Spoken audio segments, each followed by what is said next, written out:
Kajian Fathul Bari ya, syarah kitab Sahih Al-Bukhari, Kitabur Riqaq, bab terakhir nih ya, yaitu tentang telaga Nabi Sallallahu Alaihi Wasallam nanti di akhirat. Yang kemarin belum ke hadisnya ya, muqaddimahnya ternyata di dalam penjelasan Ibnu Hajar Al-Asqalani ya di dalam kitab Fathul Bari, telaga Nabi ini ada yang menyebut sebelum jembatannya, sebelum menyeberang berarti masih di mahsyar.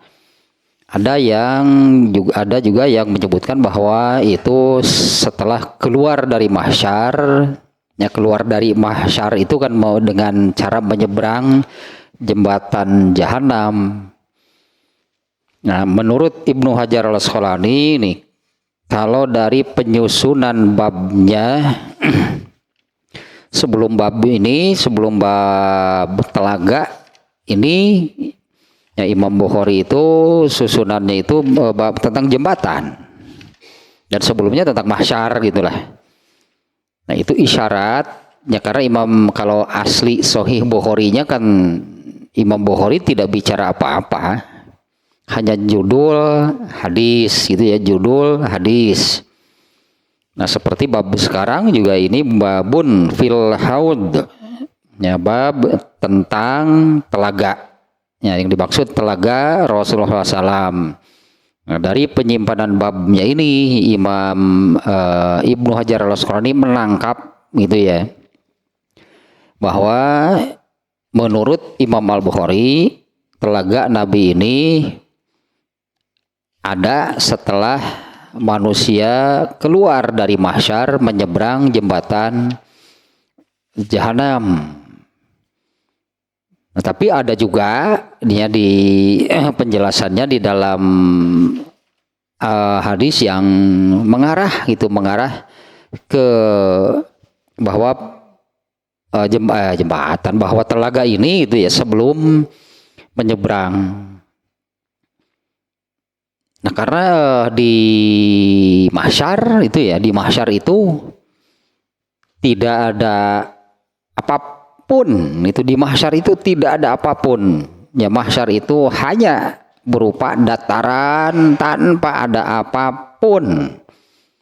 Nah, di mana matahari jaraknya sangat dekat sehingga ya tidak terbayanglah rasa hausnya seperti apa gitu ya ketika di mahsyar. Nah, di sana ada telaga Rasulullah SAW. Nah, adanya hadis yang tidak secara eksplisit menerangkan sebelum atau sesudah mahsyar. Nah, jadi dalam hal ini ya tentang keberadaannya, apakah sebelum menyeberang jembatan Jahanam atau sesudah. Nah, di sini ya saya baca gitu ya, Ibnu Hajar Al-Asqalani itu pada akhirnya menyebutkan ya ada yang menyebut sebelum, ada yang menyebut sesudah gitulah. Kesimpulannya Ibnu Hajar Al-Asqalani ada yang menyebut sebelum, ada yang menyebut sesudah menyeberang jembatan Jahanam. Ya, nanti kita buktikanlah di sana. Nanti di sana gitu apa telaga Nabi itu adanya sebelum itu atau sesudah. Nah, di dalam bab ini, bab tentang telaga, hadisnya ada 19, hadisnya ada 19. Tapi 19 itu kurang lebih isinya sama ya, menerangkan tentang telaga Nabi tanpa ada penjelasan apakah ini sebelum gitu atau sesudah manusia menyeberang jembatan Jahanam itu. Nah, hadis-hadisnya ini di sini tidak adanya yang menerangkan apakah sebelum atau sesudah, hanya menerangkan tentang telaganya seperti apa. Nah babnya hanya babun fil haudi, bab tentang telaga Nabi Shallallahu Alaihi Wasallam. Kemudian ditambah dengan firman Allah Ta'ala, a'udzubillahi minasyaitonirrajim, inna a'toina kal kautsar. Kemudian ditambah lagi kutipan hadis, isbiru, ya Nabi SAW bersabda, isbiru hatta talqauni alal haudi. Ya bersabarlah kalian hingga kalian menjumpaiku di telaga. Itu judulnya demikian ya. Judul kata-kata Imam Bukhari-nya babun fil haud, bab tentang telaga. Kemudian ditambah dengan ayat inna a'toina kal kautsar. Nah ini mengarah nih, al kautsar ini adalah nama dari telaga tersebut. Nah kemudian ditambah kutipan hadisnya, isbiru, bersabarlah kalian. Ya ini kutipan hadis, potongan hadis di mana situasi gitu ya, situasi dunia pada secara keseluruhan, situasi kaum muslimin secara khususnya, di mana situasinya itu sudah amat sangat rusak gitulah ya. Sudah banyak terjadi penyimpangan, banyak terjadi penyimpangan itu yang dilakukan oleh kaum muslimin. Nah, hingga yang benar-benar masih berpegang teguh gitunya kepada ajaran Islam, benar-benar masih mengamalkan Islam itu menjadi amat sangat minoritas dan boleh jadi ya kalau menurut satu hadis itu kan menjadi guroba disebutnya, menjadi asing, menjadi aneh. Nah dalam situasi demikian Rasulullah SAW menyabdakan sabda ini nih yang dijadikan kutipan judul isbiru, bersabarlah, hatta talqauni alal haudi, hingga kalian menjumpaiku di telaga. Nah sekarang hadis-hadisnya ya ada 19 yang kurang lebih isinya seolah-olah muter lah tentang telaga ini semuanya nih ya. Yang pertama nih hadisnya, an Abdillahi anin Nabi sallallahu alaihi wasallam, ya dari Abdullah itu Abdullah bin Mas'ud.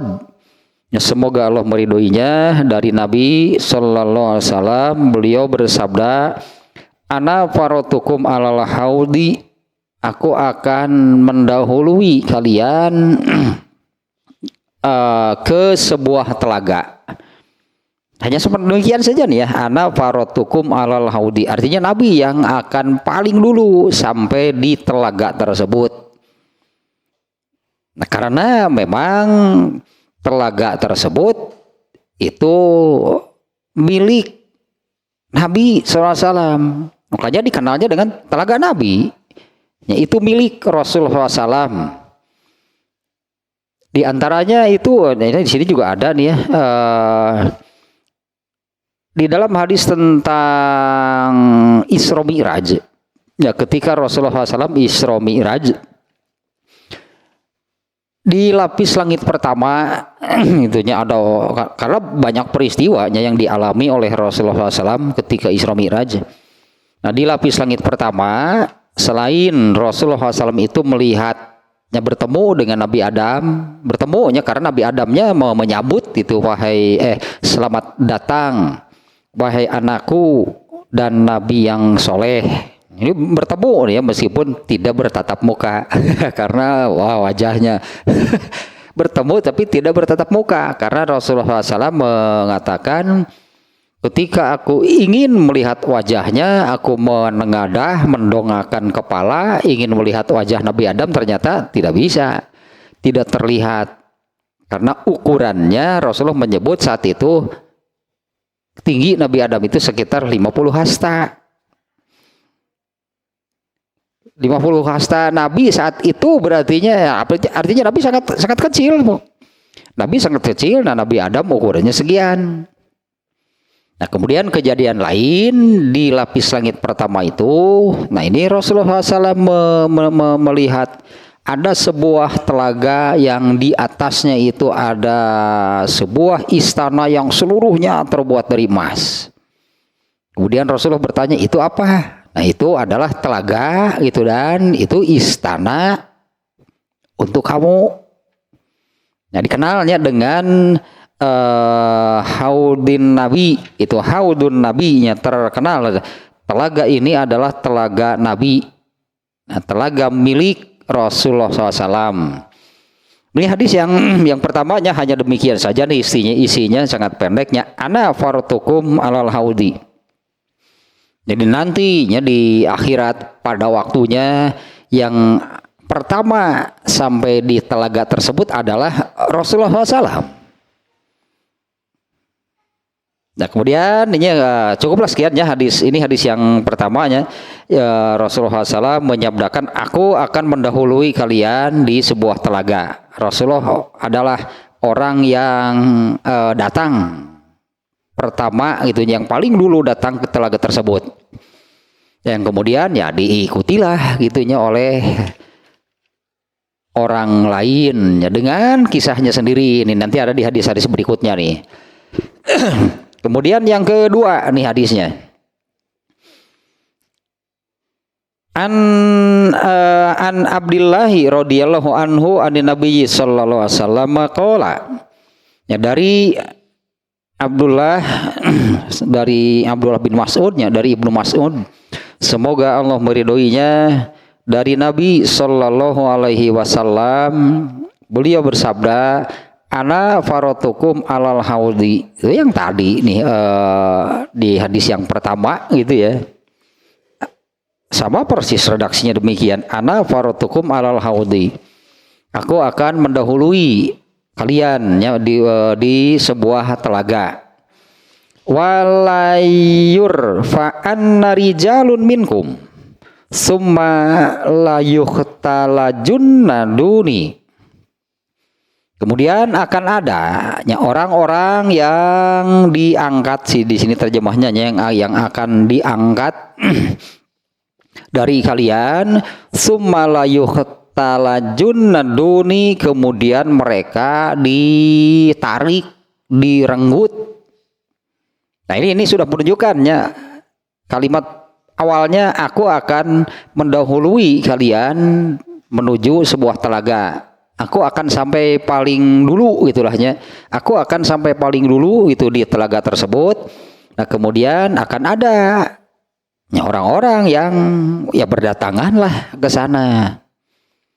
Nah, yang kemarin nih ya di antara gitu, di antara yang mengatakan, nih yang kemarinnya kita ulang sedikitnya, di antara yang mengatakan bahwa telaga ini adanya sebelum orang-orang menyeberang jembatan Jahanam sebutannya kan. Sebelum orang-orang menyeberang jembatan Jahanam, di mana menyeberang ini untuk menuju tempat hisaban. Nah, adapun orang-orang kafir itu kan tidak akan menyeberang, karena orang kafir kan tidak akan dihisab. Ya, orang-orang kafir itu kan tidak akan dihisab, tidak akan dimizan, ya sebutannya atau hisab atau mizan, lebih dikenal hisabnya. Orang-orang kafir kan tidak akan dihisab, tidak akan dimizan. Mereka itu akan masuk neraka, artinya tanpa dihisab itu mereka akan masuk neraka tanpa proses pengadilan di akhirat. Nah, prosesnya ini diantaranya ya, yang kemarin diterangkan seperti ini. Nah, ini diantara nih yang menunjukkan bahwa telaga ini, telaga Nabi ini adanya sebelum manusia menyeberang, meninggalkan mahsyar. Nah, ini penjelasannya seperti ini. Ya, Imam Al-Qurtubi nih ya, mengatakan ya, sesungguhnya orang-orang di mahsyar, manusia di mahsyar itu dalam keadaan haus yang amat sangat, itulah kehausan yang luar biasa. Nah, karena kan mahsyar itu berupa daratan tanpa ada apapun, hanya daratan, gitulah, hanya daratan. berwarna putih tanpa noda, itunya tanpa noda gitu, putih, betul-betul putih semuanya. Tidak ada apapun untuk berteduh, anggaplah tidak ada apapun untuk berteduh, sementara matahari itu kan jaraknya hanya 1 mil. Nah, rasa hausnya di mahsyar itu kan nggak ketulungan gitu ya, nggak ketulungan rasa hausnya. Rasa haus yang luar biasa. Nah, di mana orang-orang saat itu katakanlahnya menginginkan air.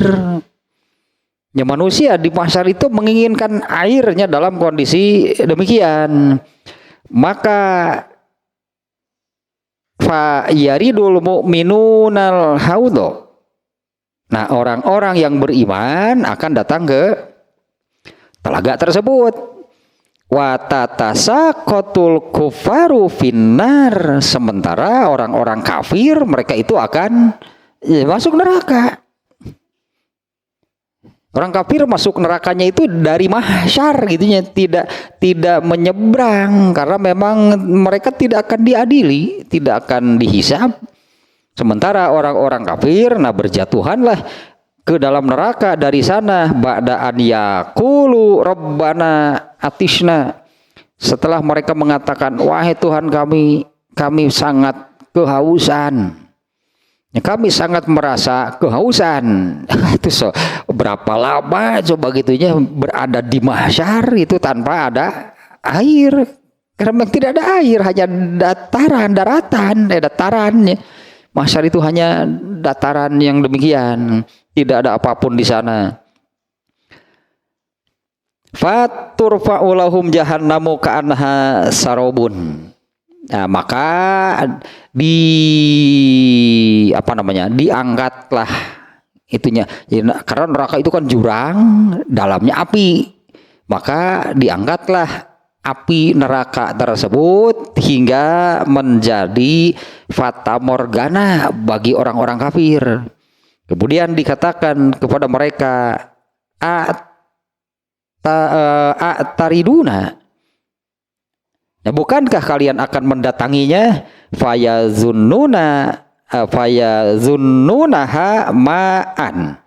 Orang-orang kafir mengira itu adalah air. Fayatasaqatuna fiha, maka ya gitulah seperti orang kehausan, orang kepanasan gitunya, kehausan, begitu melihat air kan langsung poksai. Poksai langsung karena dibuat fata morgana seolah-olah gitu ya. Api neraka itu adalah air. Nah, maka orang-orang kafir ya lompatlah mereka ke dalam fata morgana tersebut yang sebetulnya itu adalah neraka.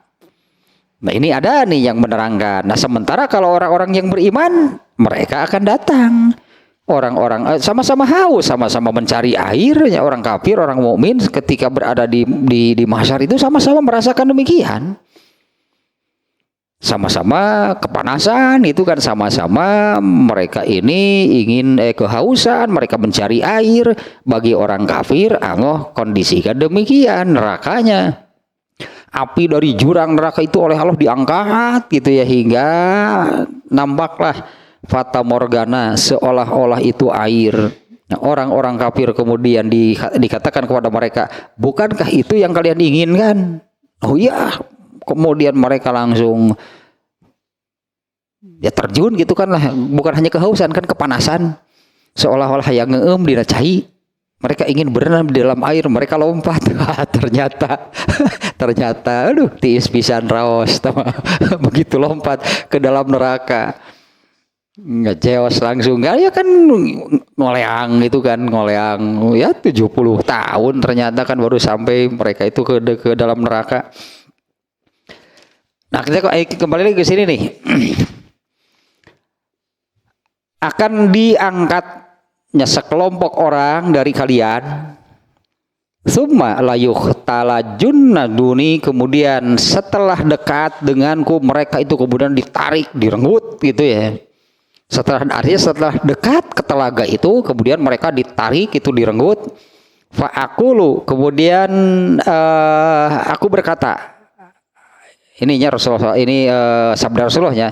Kemudian aku berkata, ya Robbi, wahai Tuhanku, ashabi, mereka itu sahabat-sahabatku. Fayuqalu, kemudian dikatakan, innaka latadri ma ahdatsu ba'daka. Kamu tidak tahu,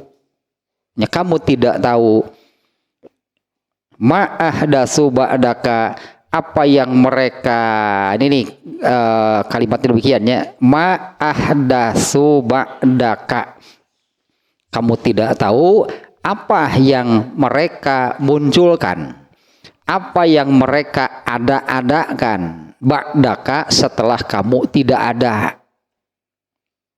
Nah, ini perlu sedikit penjelasan nih ya. Ya, agama Islam itu kan sering saya katakan ini ciptaan Allah. Ya, Rasulullah SAW saja tidak boleh ikut menambah, mengurang, menentukan, nggak boleh. Islam ini ciptaan Allah. Rasulullah SAW itu kan disebutnya hanya tabligh, hanya menyampaikan apa yang beliau dapat dari Allah, tanpa ditambah, dikurang, diubah. Rasulullah tidak boleh, oleh Allah tidak diberi kewenangan untuk ikut menetapkan syariat agama Islam. Ya, Rasulullah SAW itu demikian. Ya, kemudian ayat terakhir yang Allah turunkan itu adalah pernyataan bahwa agama Islam itu sudah sempurna. Ya, agama Islam itu sudah sempurna. Nah, di mana kita tahu kan ini agama terakhir nih yang Allah turunkan ke dunia untuk seluruh manusia. Artinya agama terakhir nih yang Allah turunkan untuk manusia sampai hari kiamat. Berarti berlakunya Allah tidak akan mengutus nabi baru, Allah tidak akan menurunkan agama baru, Allah tidak akan menurunkan kitab suci yang baru. Ini Al-Quran, ini Islam, agama terakhir yang Allah turunkan ke dunia ini, berlaku sampai hari kiamat. Di mana di ayat terakhir yang Allah turunkannya dari seluruh ayat-ayat Al-Quran itu adalah pernyataan al-yauma akmaltu lakum. Pada hari ini aku nyatakan, demikianlahnya, pada hari ini aku nyatakan, aku sempurnakan akmaltu lakum, bagi kalian agamaku. Ini pernyataan dari Allah bahwa agama ini sudah sempurna. Artinya jangan ditambah, jangan dikurang, jangan diubah. Sampai hari kiamat Allah tahu cukup nih agama Islam ini untuk seluruh permasalahan manusia. Demikian nih maknanya nih ya, bahwa Allah tahu, Allah Maha tahu agama Islam yang Allah nyatakan sempurna ini cukup nih untuk manusia sampai hari kiamat, untuk segala permasalahan manusia. Kalau mau cari jawabannya kemana, ada di dalam Islam. Berarti ilmunya itu ada gitu ya, untuk segala permasalahan manusia sampai hari kiamat. Masalah apapun ada di dalam Islam, Allah tahu. Ya, Allah Maha tahu, Allah menyatakan ini sempurna. Nah, ini mereka ini, kalau orang Islam, kalau orang kafir tadinya, orang kafir nggak akan mengarah ke telaga. Ya, orang kafir itu tidak akan mengarah mendatangi telaga. Enggak, ya, seperti yang tadi, orang kafir itu nerakanya oleh Allah dinaikkan, padahal kan jurang. Nerakanya itu oleh Allah dinaikkan sampai terlihat fata morgana seperti air, maka berlompatanlah orang-orang kafir masuk ke dalam neraka. Nah, kalau orang Islam nih berarti nih yang makanya kan Rasulullah SAW sebelumnya mengatakan fa'akulu, aku katakan, ya Robbi, wahai Tuhanku, ashabi, mereka itu sahabatku, mereka itu umatku, gitu ya, di hadis yang lainnya, mereka umatku. Fayuqalu, dikatakan kepada Rasulullah, innaka la tadri ma ahdatsu ba'daka, kamu tidak tahu Nah ini ma'ahdasu, apa yang mereka ada-adakan setelah agama Islam ini. Allah nyatakan ini agama Islam sudah sempurna, sudah bulat sempurna, tidak ada kekurangan. Sesuatu yang sudah sempurna nih ya, sesuatu yang sudah sempurna mau dikurangi kah, mau ditambah kah, atau ada yang diubah kah, berarti akan berkurang kesempurnaannya, akan jadi lebih baik.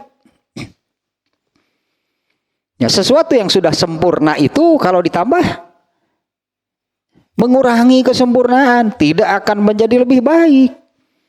Dikurangi kah sebutannya, apakah dikurangi, ditambah, atau ada yang diubah dari sesuatu yang disebutkan sempurna, berarti akan mengurangi, akan merusak justru kesempurnaan Islam ini.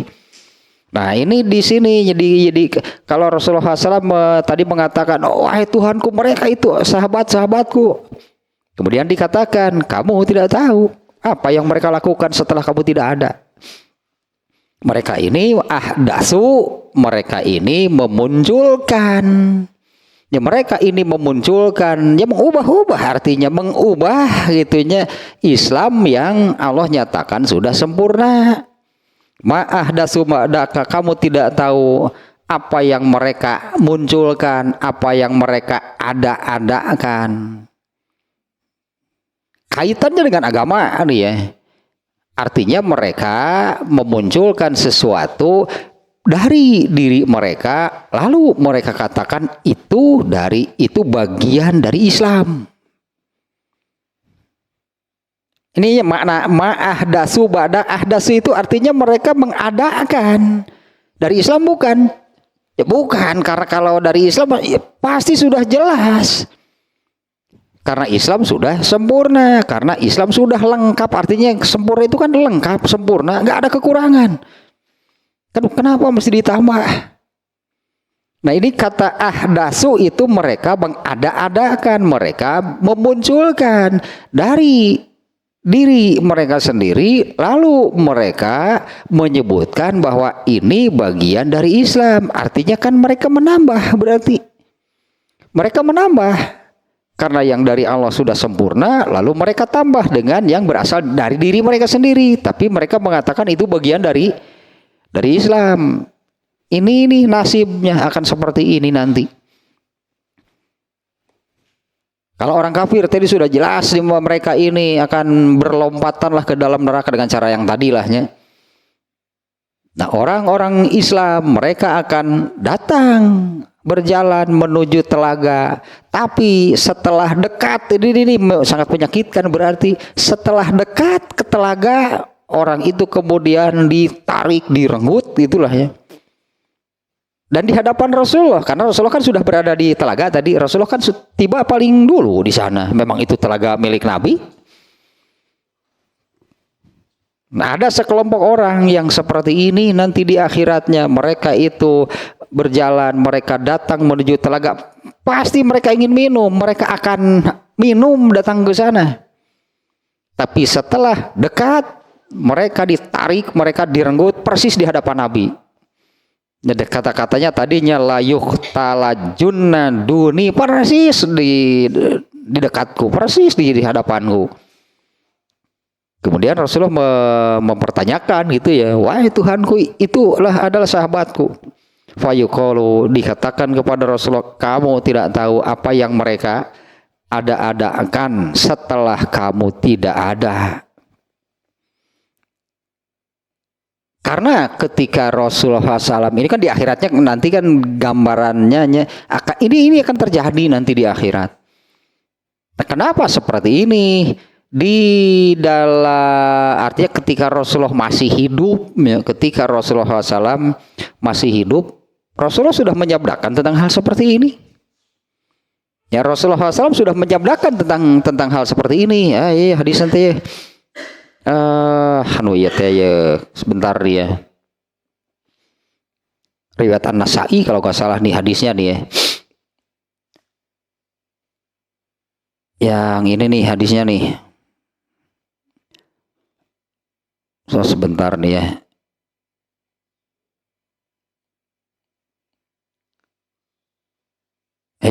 Mana tuh?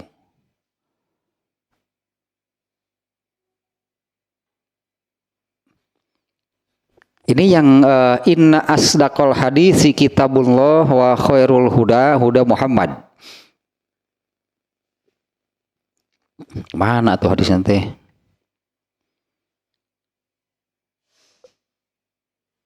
Ari keur butuh sok ciri gitu.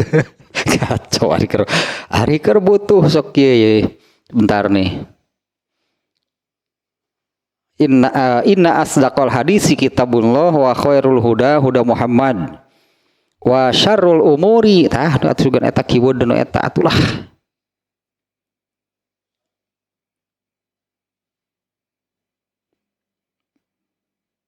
Aya nu mana tuh?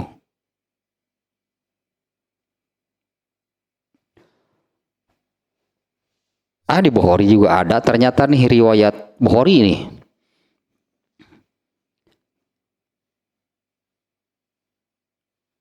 Inna ahsa kalau di redaksi Bukharinya seperti ini, inna ahsanal hadisi kitabullah wa ahsanal hadyu Muhammad sallallahu alaihi wasallam. Sesungguhnya ucapan perkataan terbaik itu adalah kitabullah Al-Qur'an. Wa ahsanal huda wa ahsanal hadyi, dan petunjuk terbaik itu adalah petunjuk Muhammad sallallahu alaihi wasallam. Wa syarrul umuri muhdasatuha, taita ma'ahdasu, dan seburuk-buruk perkara adalah muhdasatuha, apa yang diada-adakan, ya, apa yang diada-adakan dalam urusan agama Islam itu kan yang Allah nyatakan, ya Allah kan yang berhak tentang agama Islam ini hanya Allah yang berhak. Karena itu ciptaan Allah, itu milik Allah. Allah turunkan ke dunia itu seolah-olah seperti ini. Allah perintahkan katakanlah kepada manusia untuk mengamalkannya. Jangan gitu menentukan. Manusia itu hanya diperintah untuk menjalankan, sebutannya kan berarti hanya diperintahkan untuk menjalankan agama Islam yang ciptaan Allah, milik Allah. Tahu kamari, jangan berani-berani memodifikasi. Emang agama Islam punya siapa? Dimodif, berinovasi. Inovasi itu mengutak-atik, mengubah. Agama Islam ini milik Allah, Allah penciptanya, Allah pemiliknya. Nah ini landasannya, apa yang saya katakan itu di surat Al-Bayyinah ayat 5. Wa ma umiru, dan tidaklah mereka manusia itu diperintah illa liya'budullaha, kecuali hanya untuk beribadah kepada Allah, mukhlisina lahuddin, sambil menjaga, itu makna mukhlisina lahuddin, sambil menjaga keaslian agama miliknya. Artinya manusia itu hanya diperintahkan untuk menjalankan apa yang sudah Allah tetapkan. Jangan berani-berani mengubah-ubah. Ini diantara akibatnya. Ini hanya salah satu kan. Ini baru salah satu. Yang berani mengubah-ubah agama Allah dengan menambahkah gitulahnya apa bagaimanapun lah. Dengan menambahkah karena merasa kurang. Dengan mengurangikah karena merasa lebih, mungkin demikiannya. Atau mengubah-ubah apa yang ada di dalam Islam ini berdasarkan dirinya sendiri. Ini diantara salah satu akibatnya. Ini baru salah satunya. Salah satu akibatnya adalah ketika orang itu akan datang hendak minum di telaga milik Rasulullah, mereka di sini bahasanya layuh talajunna, mereka ditarik, mereka direnggut secara kasar. Mereka akan ditarik, direnggut gitu secara kasar itu dari telaga tersebut, dan mereka tidak akan bisa minum berarti. Ini ada beberapa riwayat, tadi di Bukharinya agak agak pendek itu redaksinya. Mana nih yang agak panjang nih? Nah, riwayat Ibnu Majah nih. Kalau riwayat Ibnu Majah nih seperti ini nih redaksinya yang barusannya. Fa inna khairal umuri kitabullah. Sebaik-baik perkara, sebaik-baik urusan adalah kitab Allah Al-Qur'an. Wa khairul hadi Muhammadin. Sebaik-baik petunjuk itu adalah petunjuk Muhammad SAW. Wa syarrul umuri muhdasatuha. Nah, dan seburuk-buruk perkara itu adalah apa yang diada-adakan. Ini bahasanya demikian mungkinnya terjemahnya. Apa yang diada-adakan.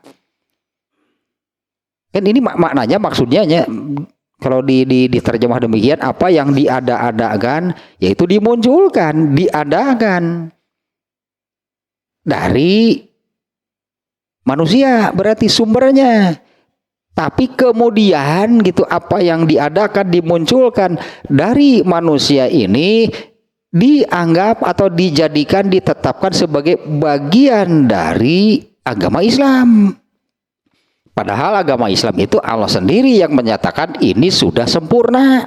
Nah, di hadis ini menyebutkan itu amat sangat buruk. Itu yang demikian itu amat sangat buruk. Nyawa syarrul umuri muhdasatuha, dan seburuk-buruk perkara adalah yang diada-adakan.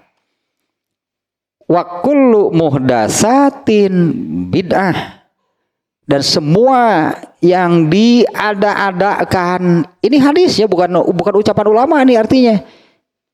Ini bukannya ucapan ulama. Ini Nabi ini yang menyebut demikian. Kullu muhdasatin bid'ah. Wa kullu muhdasatin bid'ah. Semua yang diada-adakan itu namanya, sebutannya bid'ah. Jadi jangan alergi sebetulnya mendengar kata bid'ah. Mestinya kita introspeksi karena ini ternyata Rasulullah menyebutnya ini seburuk-buruk perkara adalah sesuatu yang diada-adakan. Anehnya di kita itu ya, kalau mendengar bid'ah, kalau ada yang mengatakan kamu bid'ah, marah. Kenapa marah? Mestinya introspeksi, bener nggak? Kalau ini bener, bahaya luar biasa. Karena ini Rasulullah sudah menyebut demikian. Seburuk-buruk perkara adalah apa yang diada-adakan. Dan semua, kulu itu semua, artinya nggak ada yang lain. Kulu semua, seluruh. Intinya semua, seluruh, segala yang diada-adakan itu namanya bid'ah. Kalau didefinisikan ya bid'ah itu tadinya apa yang dimunculkan, diadakan itu setelah Nabi tidak ada. Nah, ini datangnya dari mana kalau Nabi setelah tidak ada?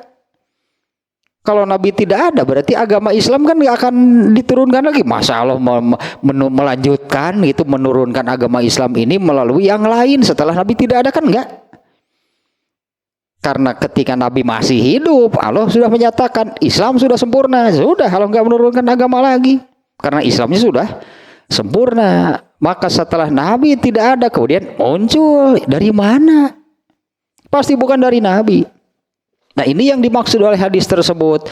Wa kullu bid'atin wa kullu muhdasatin bid'atun wa kullu bid'atin dolalah. Dan semua bid'ah itu adalah kesesatan. Sekali lagi, ini bukan perkataan ulama, ini redaksi hadis, artinya Nabi ini yang bersabda demikian. Kenapa mesti alergi? Aneh kan kalau alergi. Nabi yang menerangkan demikian, Nabi yang menyampaikan demikian. Di kita ini seringnya gitunya yang seperti ini ada nih satu kelompok yang suka membidah-bidahkan. Nah, kata-kata mereka demikian. Ada yang suka membidah-bidahkan. Nah, padahal kan kita tidak akan menyatakan bidah kalau memang itu ada landasannya dari Islam. Karena yang namanya bidah itu bukan dari Islam. Masa kita menyatakan itu bidah? Padahal ini ayatnya, ini hadisnya. Masa kita menyebut hal seperti itu bidah? Nah, yang disebut bidah itu seperti yang ada di hadis ini, yaitu ma ahdatsu ba'daka, apa yang mereka munculkan, apa yang mereka adakan setelah kamu tidak ada. Karena setelah Rasulullah tidak ada, itu Allah sudah berhenti menurunkan agama Islam. Tapi sebelum Rasulullah meninggalkan, Allah nyatakan bahwa al-yauma akmaltu lakum, pada hari ini aku nyatakan agama kalian itu sempurna. Ya, pantas kalau seperti ini akibatnya.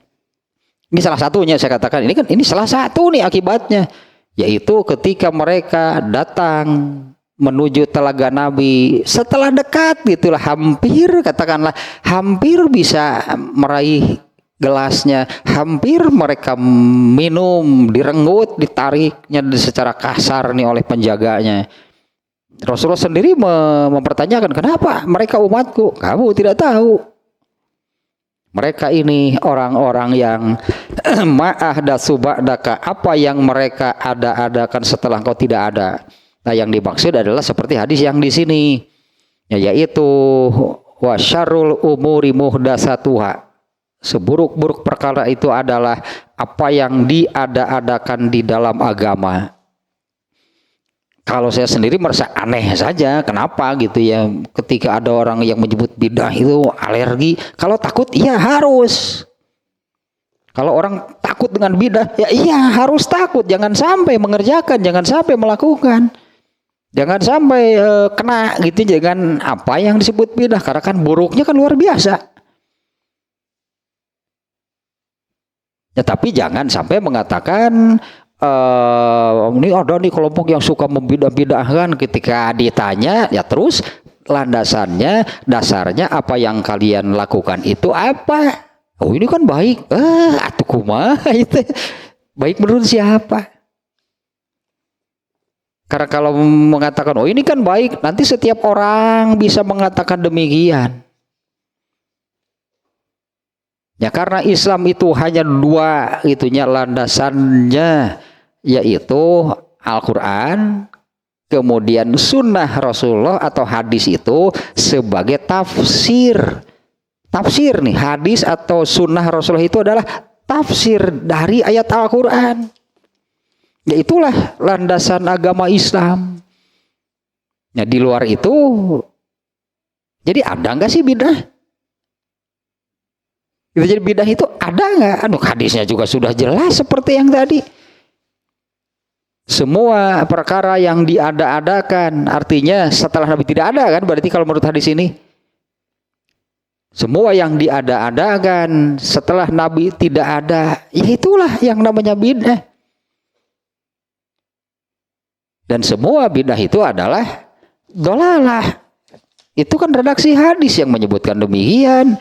Bukan kesimpulan, bukan perkataan ulama, bukan sebutnya ya, bukan menjelek-jelekan. Ini mengingatkan bahwa itu hal yang amat berbahaya, betapa buruknya hal tersebut.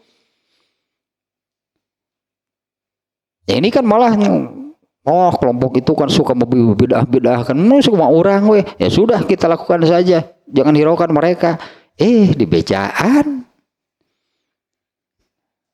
ya diberitahu itu kan, ini kurang jelas bagaimana. Karena ini sekali lagi saya katakan, ini kan bukan perkataan ulama, ini redaksi hadis, artinya ini Nabi, ini yang mengatakan, yang menyabdakan demikian.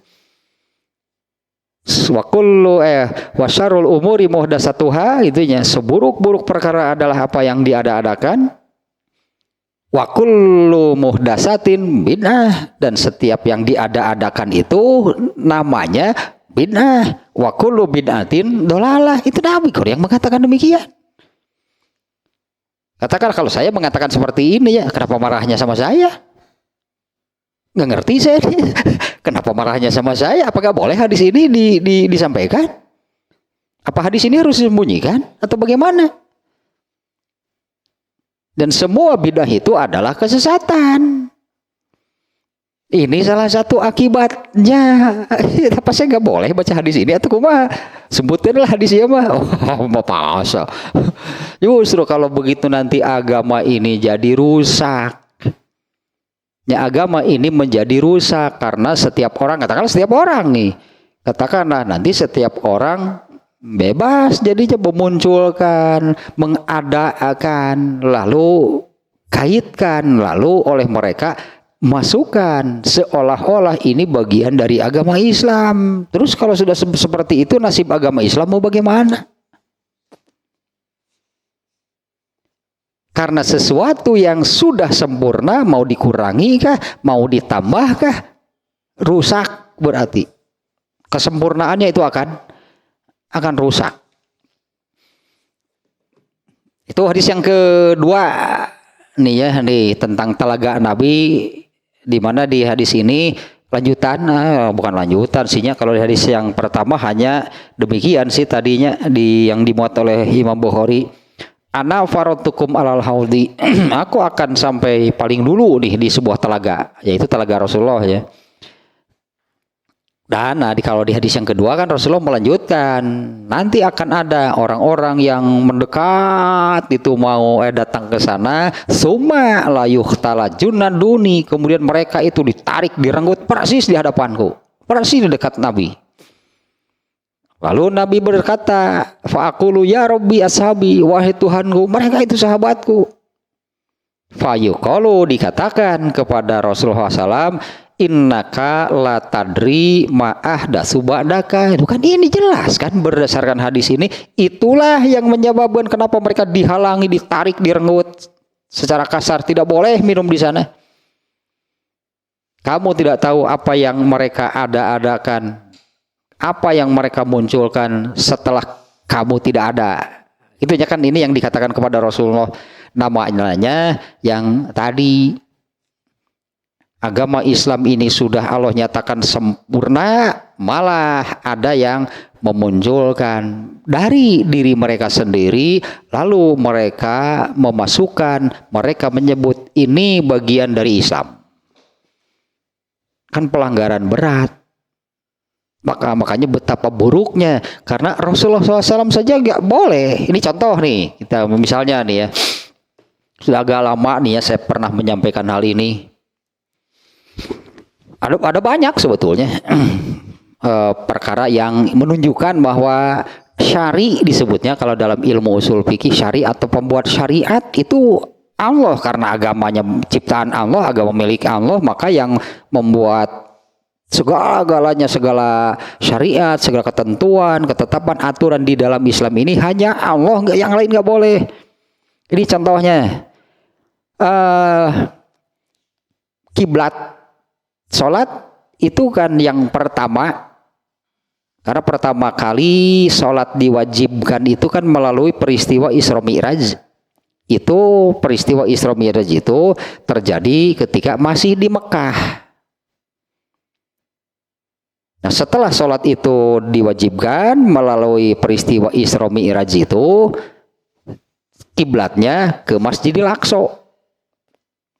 Selama di Mekah berarti 2 tahun ya, karena Isra Mi'raj ini 2 tahun sebelum hijrah kejadian Isra Mi'raj ini ya. Berarti selama 2 tahun sholat di Mekah ke Masjidil Aqsa. Padahal kiblat padahal Ka'bah ada di Ka'bah tegigireun. Nabi sholat di dekat Ka'bah, menghadapnya kemana? Ke Masjidil Aqsa. Padahal kita Ka'bah gigireun.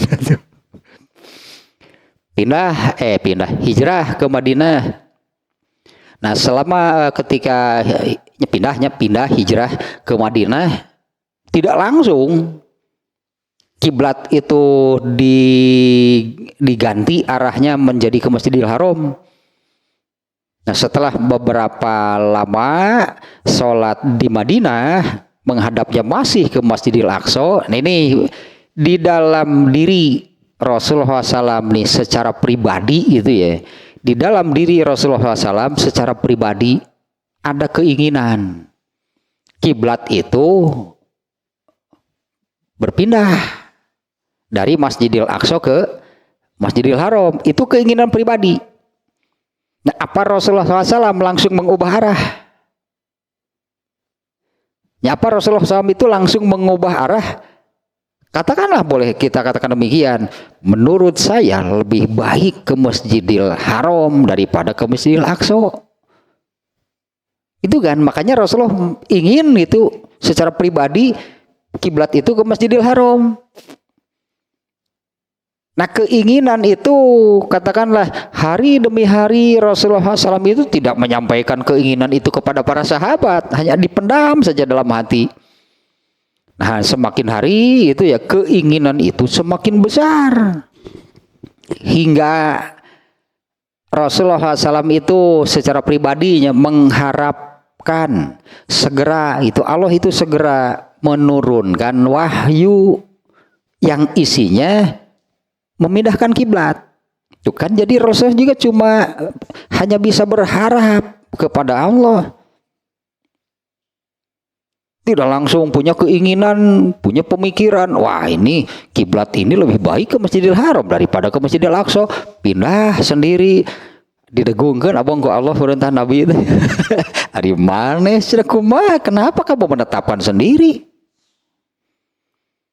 Sampai nih karena semakin hari keinginan itu semakin besar sehingga seperti ini ya, Rasulullah SAW itu sering menengadahkan wajahnya ke langit mengharapkan malaikat Jibril datang membawa ayat.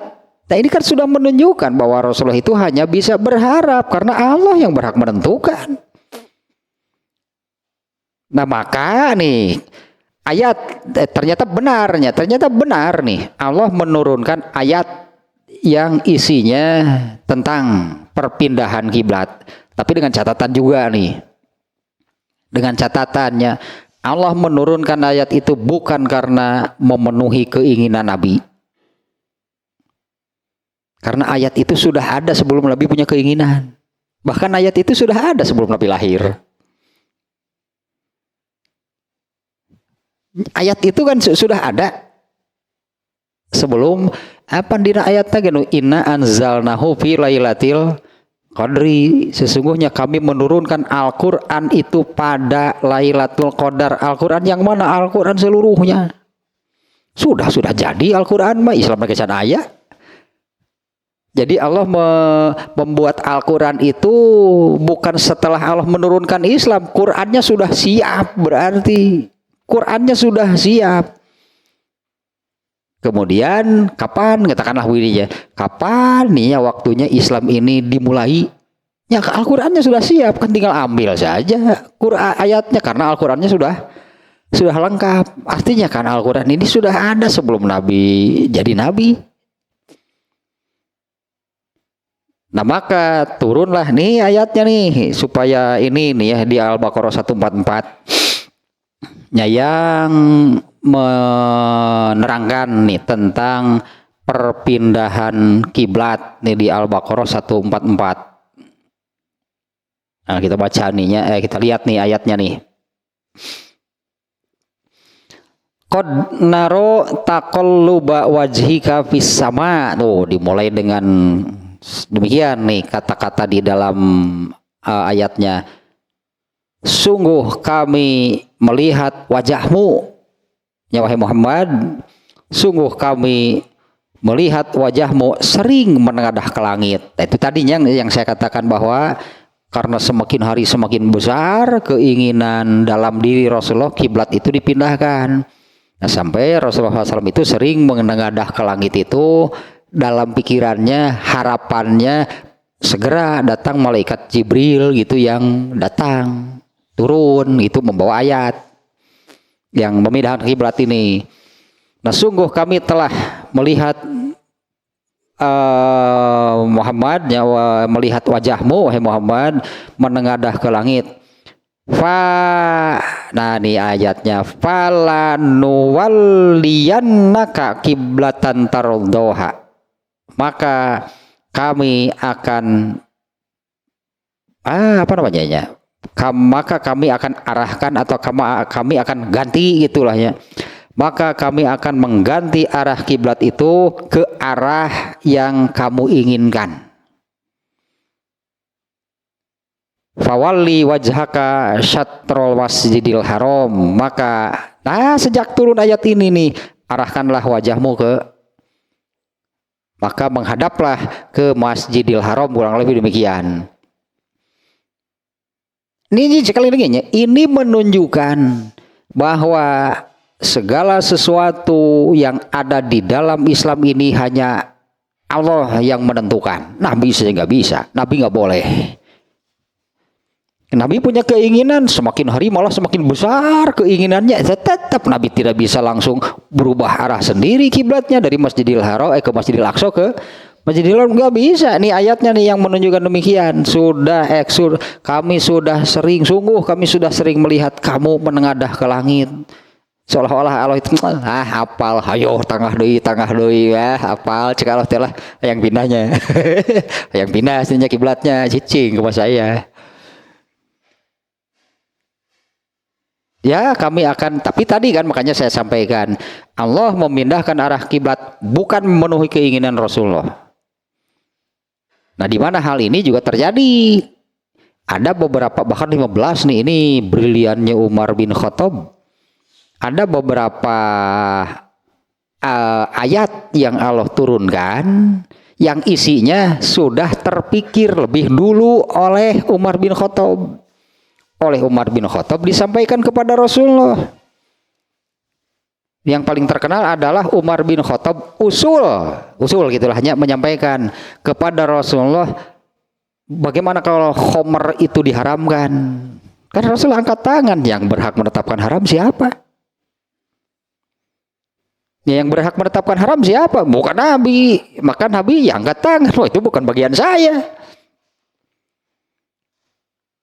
Ternyata kan Allah menurunkan ayat tentang khamr ini 3. Yang terakhir barulah Allah mengharamkan. Apa Allah mengharamkan itu mengikuti pemikiran Umar bin Khattab? Masa Allah mengikuti pemikiran manusia? Tanpa pemikiran dari Umar pun Allah pasti akan mengharamkan khamr. Mau ada usul ke mau enggak, terserah Allah gitu kan. Kemudian satu lagi ini Umar bin Khattab nih usul kepada Rasulullah. Bagaimana kalau di makom Ibrahim? Makom Ibrahim itu tempat Nabi Ibrahim berdiri dekat Ka'bah nih ya. Setelah beliau ini, Nabi Ibrahim ini selesai membangun Ka'bah.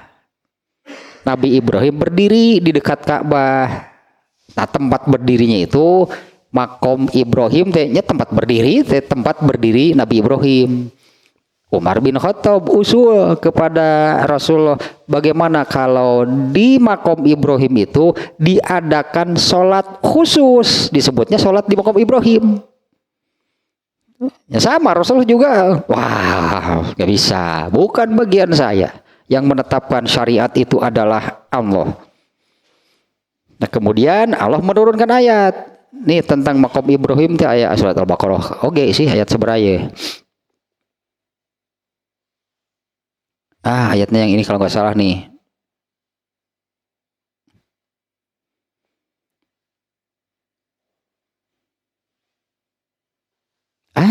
Mana tuh?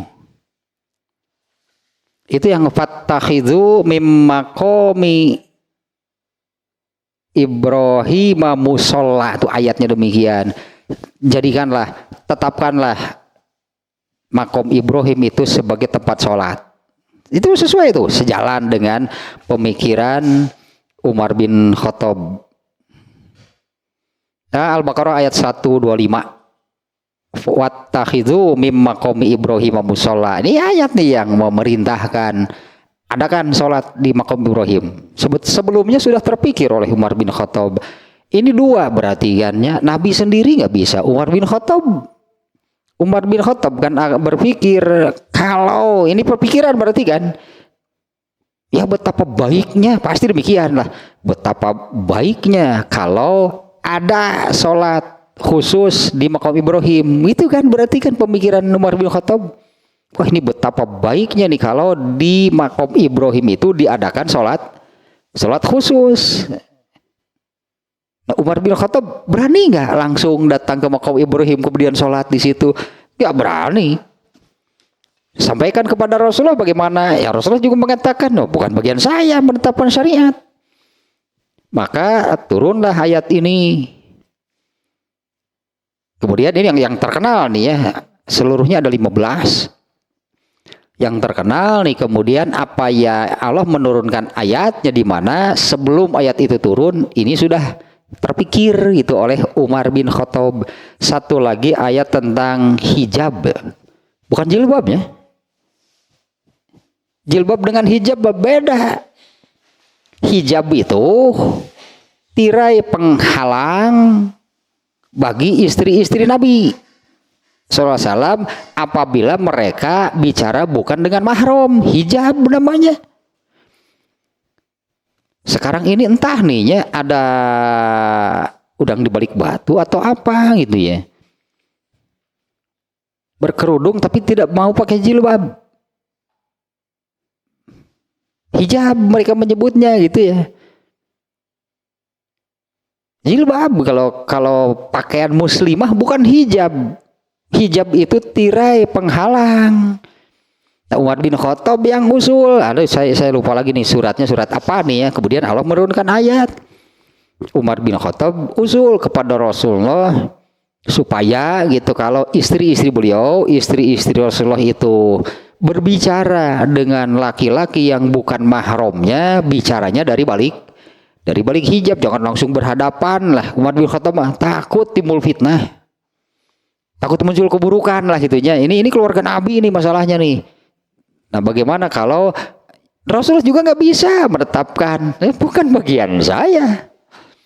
Allah menurunkan ayat tentang hijab. Hijaber. Hijaber mah istri Nabi khusus. Hijaber mah istri-istri Nabi khusus. Nur ayeuna hijaber. Jadi ayeuna teh marake tirai gitunya, marake hordeng di dunia sirahna teh. Marake hordeng tadi nasirahna hijaber.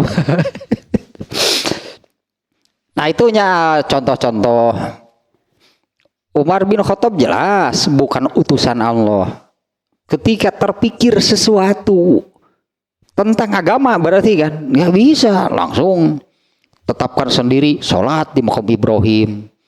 Kemudian Umar bin Khattab misalnya Umar bin Khattab menetapkan khamr haram. Siapa yang berani? Siapa yang menetapkan haram? Rasulullah saja tidak berani. Rasulullah sendiri, contohnya ayat tentang yang tadinya, yang tentang kiblat, gak berani langsung pindah kiblat karena menurut saya lebih baik ke Masjidil Haram. Rasulullah kan tidak berani. Ini urusan agama Islam, hanya Allah yang berhak menetapkan.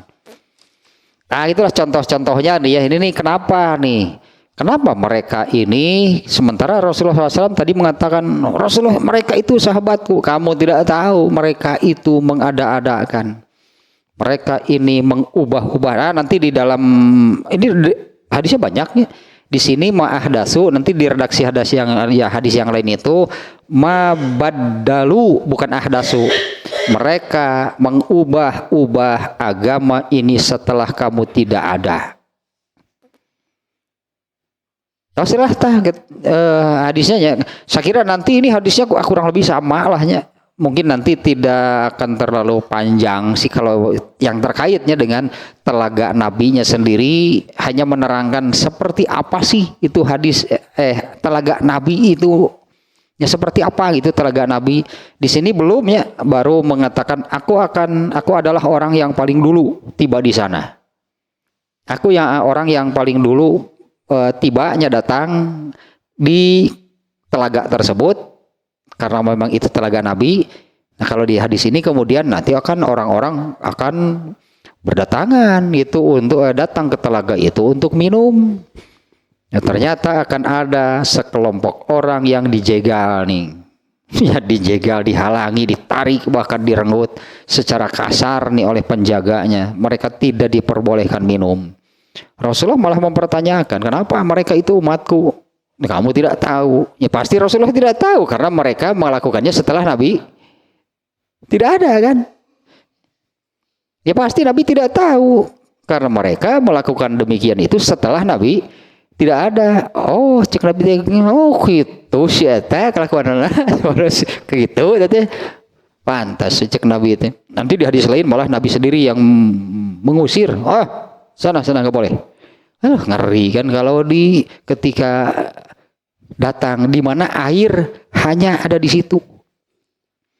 Ya, ketika air itu hanya ada di telaga Nabi ini, makanya di awal Rasulullah SAW-nya di awal di dalam judul yang merupakan potongan hadisnya Rasulullah SAW, Imam Bukhari mengutip hadis isbiru, bersabarlah kalian atas situasi tadinya, situasi dunia, situasi kaum muslimin yang sudah amat sangat rusak.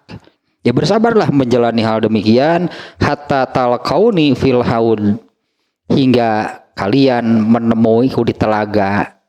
Yang akan diterima orang seperti apa?